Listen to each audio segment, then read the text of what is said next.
Welcome back, guys. Let me move this up a little bit. What's going on, you guys? All right, last time we talked about a few books. This time I'm back and I'm talking about one book this time.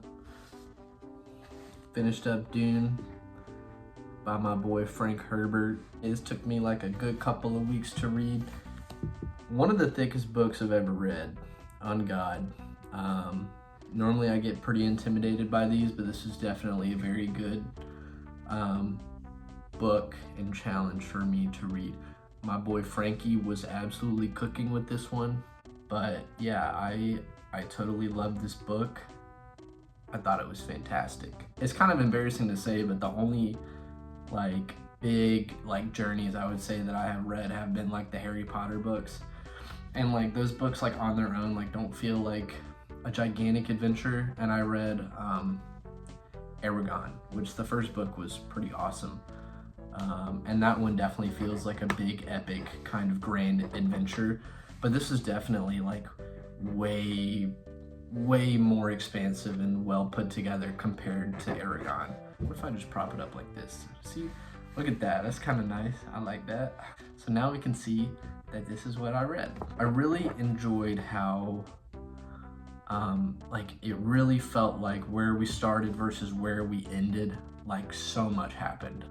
The book is split up into 3 separate parts, 3 different books within it, and the difference between book 1 and book 3 is so crazy. The main character, his name is Paul. I absolutely loved him and his development as a character from book 1 to book 3 is just incredible. Paul's character just is completely different by the end of it compared to where he started. It's pretty awesome. It's pretty awesome. I really thought that the universe was really cool. The characters, there's so many characters, there's a lot of them, but something I'll say is that I feel like I remembered all of them. I don't know how many there are. I would say that there's got to be 10 to 15 recurrent characters that you kind of keep track of throughout all of them, throughout the book. And I feel like I'm pretty bad at remembering whose people's names are in real life and in the media I consume, but I feel like I remembered everybody for who they were and what their significance was and what their role in the story was. And I just loved all the characters. I felt like they were all super great. You know, some of them had arcs, some of them didn't so much, but I feel like most of them did.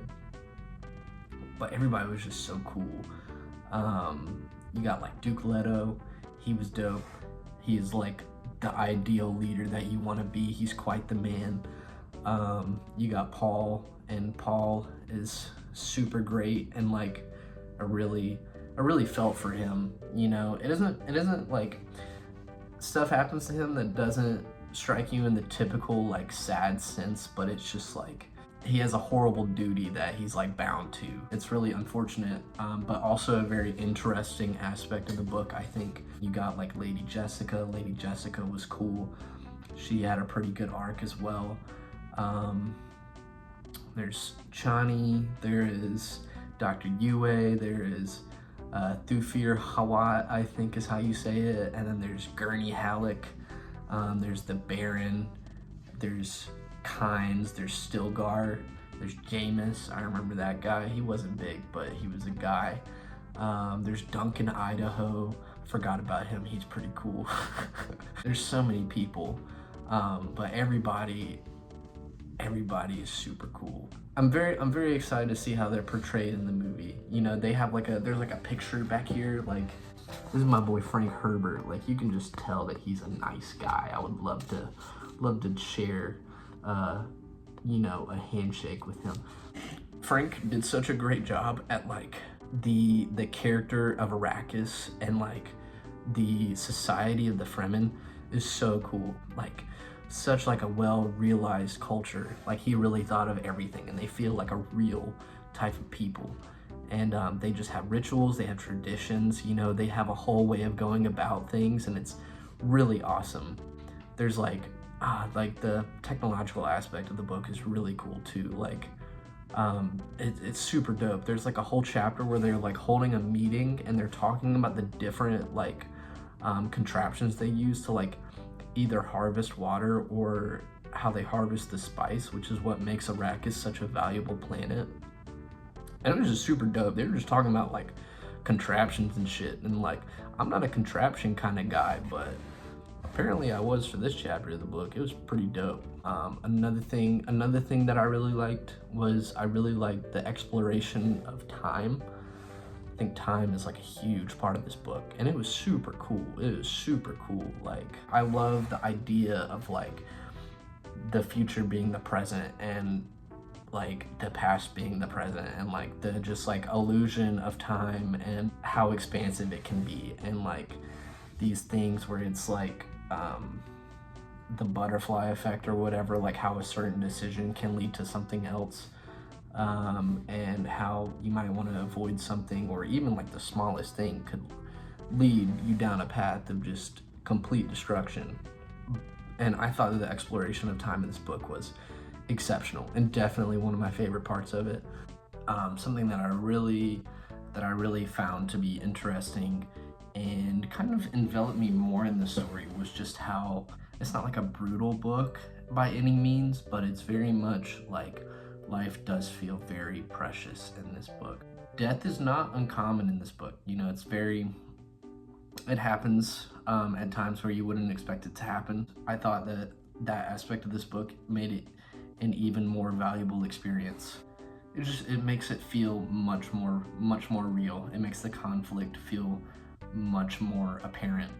And I wish that more books did it. Like, you know, real life is a permadeath, man. That's why life is so important. So not having that properly represented can kind of take away sometimes from grand and epic adventures like this, I would say. Like, I feel like that is overall, like, you know, some of the things that I really enjoyed about it. I thought it was so good. I really liked this book way more than I thought I would, honestly.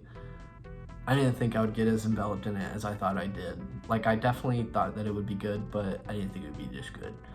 But I enjoyed it so much. I ain't really gotten no complaints about this thing, to be honest. Like, I wouldn't mind giving it a 5 out of 5 if y'all wouldn't mind that, so I might just do it. Pretty much exactly what I was hoping for when searching for like I've been wanting to read some more science fiction. I felt like this was an exceptional pick. I really enjoyed this, and I'm gonna give it a 5 out of 5 stars. Good job to my boy Frankie. I love the characters he created. I love the world that he built. I love the culture that he cultivated, and I love the way that he writes. I'm not sure what I'm gonna read next, but hopefully it don't take so long for me to put out another video. But thanks for tuning in, you guys. I hope that y'all have a lovely rest of y'all's day. Make sure you drink your water and you get some tasty food. But I hope that y'all have a good day, and I'll see y'all again in the next one.